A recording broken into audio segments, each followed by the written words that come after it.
अल्लाह अल्लाह अल्लाह परा परा परा वाह वाह वाह काट दी पता नहीं आज के जे बंदे लगी थी ओदा भुखीले बंदे नु पता क्या है मैं मियां तोड़े नाल पहुंचा है तक पहुंचे आप गड्डी दे डीजल डीजल पवा दे वाली तो रवाना थे सो गड्डी अगा निकल गई वडाई में जल्दी जल्दी कर यार फुल गड्डी अगा निकल गई ना साकुवाल मसला था वैसे वापसी के साथ बस ये जल्दी जल्दी डीजल पवा के वाल रवाना थी ने क्योंकि वाल तक पता है गड्डी अगा निकल गई असा वाल रोलवे सो फिलहाल डीजल पवा दे वाली तो रवाना थी सो ये सही जनाब अपनी गड्डी दे डीजल आ गए 8000 का डीजल आए 29.88 ये अपनी गड्डी दे डीजल आ के बस इथों रवाना थी ने अल्हम्दुलिल्लाह पहुंचे हैं असां इस टाइम बाग वाले दे कोल गड्डियां इत्थां ला रही तो ना कि भाई इत्थां हाली गड्डियां खड़ाओ माल को थोड़ी देर उनके बाद वाल माल लोड थी सी फिलहाल आज साढ़े इवें समझो शक्लों का अज वाल बनया खड़ा हो नहीं कोई इग्नोर करे सो क्योंकि गर्मी है तो पता है कोई सारे को इस टाइम से कह नहीं इस टाइम से अस बैठे हूँ एशिया बैठे हूँ क्योंकि गर्मी है तो पता है गड्डियां की हीट भी है गर्मी भी है तो बस वाल इन वास्ते आज थोड़ा जहा वाल मैं रौनक मेले इवें तो नहीं बन पाते वाल कुछ करना पाते तो गड्डी असा कि उतों किलो चेक जितना खड़े से दूजी गल ये है दोस्तों ये हम 50 लाख दी गड्डियां इवें सफर दे गिनो कितना है लाहौर का किराया कितना लगे 35 to 36 हज़ार और इन्हों का सफर देखो और इलाके देखो ये सारा रोहित का इलाका है ये सही इलाके ये गड्डियां वाले की कमाया है ये सिर्फ अड्डे वाले बस कापे वास्ते बैठे बाकी पिया कोई मसला ही कह नहीं सिर्फ और सिर्फ उन्होंने को अपने कापे नाल जेड़ा 1000 to 4000 मार गिदा गड्डी वाला भावे सही दी है रात है गड्डी वाले का कोई मसला ही क्या नहीं गड्डी बस भड्डी पी है फनी दी पी है कुछ थी पी है उन्हें कुछ नहीं देखना ते बस हूँ मैं तो कह दसा मैं इतना हूँ जहीर थिया बैठा ना गड्डी चला चला के यकीन करो इतना सफर की बैठा जेड़ा उतू 8-10 हज़ार का तेल जरा इतने ही सड़ सी गड्डी पहुंच सी सही कितना लाहौर वांदे गड्डी को कशा नहीं बचनी बाकी सारे दे सारे किराए जरा किराया हो सी वो सारा दे सारा लग वे सी सही ना डीजल दे टूल प्लाजा दे सारे खर्चे थी वे सन इतने ही रस्ते जले गड्डी लाहौर वन खड़सी कई शा ना बचती उतना गड्डी को वाल गड्डी वाला वापसी 4,000 की चाह के जतरी जड़ी वापस आवे सी ये सिर्फ क्या वजह है ये सिर्फ वजह ही है जड़ियां गड्डियां किस्तां ते कीती वदन आदन बस पईया भजे पिया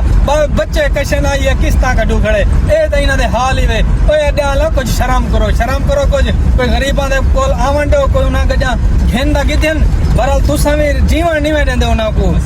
तो कमेंट गिने अपने नाल लंगणो आज ना कोई मैं चवाया चलो मैं तो जिवें आ गया इन्हां को चवा इन्हां दे कमेंट गिने ए हुन क्या आदनी बारे ला हौला वला कुव्वत इल्ला बिल्लाह मौला आज बचा जाओ अल्लाह सा कहना रोग तक है पर चस बड़ी है आगे घूम फिर हूं बहरहाल ये आज साई ता बड़े रो लगे हैं यार बड़ा सफर लोग रहे तू समझ नो तू निकले आगे ने सही हेड पान ना दे तू आ गया बी आदे वाला सही अलीपुर तू समझ 4 अड्डे बता दे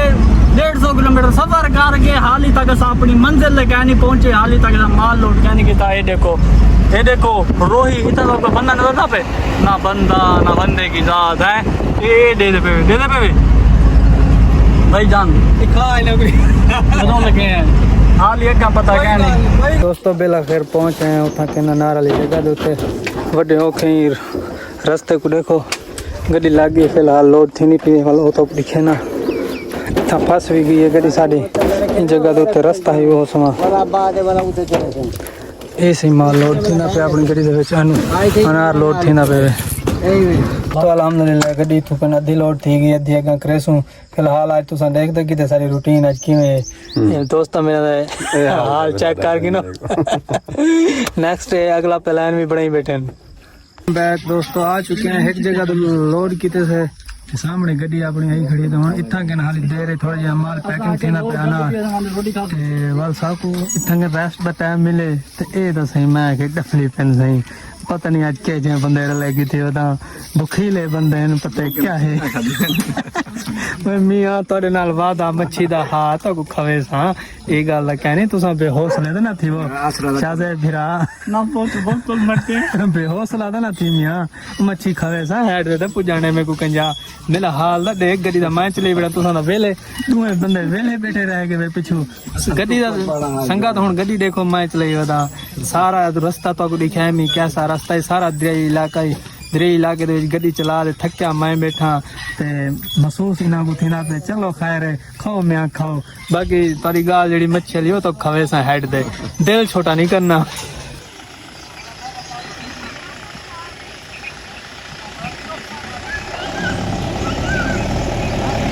दोस्तों बड़ी खतरनाक जगह है अल्लाह अल्लाह अल्लाह परा परा परा वाह सार वाह काट दी कोई ज्यादा है गड्डी से लोड थी चुकी है माशाल्लाह हुण निकलते पे अपने मंजिल तो शाम की गई ताजी सुनाओ कि में सही निकल गई है औखी औखी जाए मैं वीडियो दा एंड दा कर छुड़े अपने यारा दा मैं जेड़ा दा कमेंट नहीं कीते यार तुम कमेंट देसो क्या कमेंट हो लाला मच्छी क्या निकली ना खाते बेटा कोड मरे ने भाईजान मच्छी खाते से वीडियो बनाना भूल गया से क्योंकि टाइम दा माल है लेट बड़े थे वजह से एक अंधारा है जंगल दा रास्ता है दरियाई इलाका है असा इंगल वीडियो नहीं बना सके माजरत नेक्स्ट टाइम वन पार्टी रहती है शुक्रिया थैंक्स सुन के दे तुसा इना ने कमेंट दोस्तों काल ही मैं तो दसाई में मच्छी ना को मैं खवाई वे हेड तो वेंदे पे मच्छी ना खावे ना और तो पता मैं को छुड़े ने मैं बस वाल हुन वीडियो दोस्तों ठीक है बिल्कुल अंधारा टाइम थी ना पे 8 दा गड्डे वे एक गड्डी अगू वेंदी पे एक गड्डी साडी पिछू वेंदी पे ते गड्डा लोड करके ते हाई अंधारा एक तो मोबाइल दी बैटरी बिल्कुल लो है मोबाइल दी बैटरी मोबाइल बंद थी गई वडा ओखा होनी को आन किते में मैं के दोस्तों को दिखा के ना हेड दे असा है अपने दोस्तों बिरावा को मच्छी खवाई है मच्छी खादी बैठे वे ते हुन असा अपना घर रवाना थे वेने वापसी ते दूजी गाल है आज दी वीडियो उम्मीद है तो अच्छी लगी हो सी अगर आज दी वीडियो अच्छी लगी हो सारे चैनल में आस विला को जरूर सब्सक्राइब करे सो लाइक शेयर करे सो मिलता है कल नवी वीडियो नाल तब तक के लिए खुदा हाफिज।